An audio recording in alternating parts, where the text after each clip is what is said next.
Nag-issue ang Court of Appeals og freeze order sa mga bank account o properties ni Kingdom of Jesus Christ founder Pastor Apollo Quiboloy.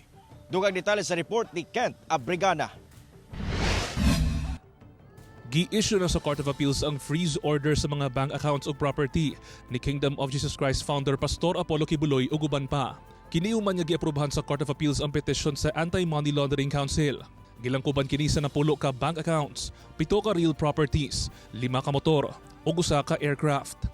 Laki usab sa mga na-freeze mao ang bank account sa KOJC ug Suara Sug Media Corporation nga mao'y naga-operate sa Sunshine Media Network International kun SMNI.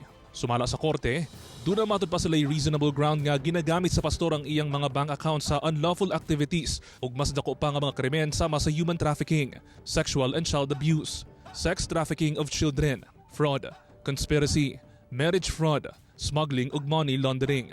Gani, wala usa mihatag og pahayag ang usa sa mga legal counsel ni Pastor Quiboloy samtang wala pa sa ilang kamot ang official copy sa order.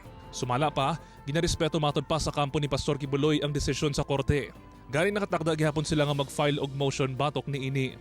Kay nung duman nga nag-atubang si Pastor Quiboloy og sexual abuse og trafficking cases sa Davao City ug karon na naana sa Quezon City ug Pasig City tungod sa mga reklamo gikan sa mga kanhing miyembro sa KOJC. Ako si Kent Abrigana para sa One Mindanao.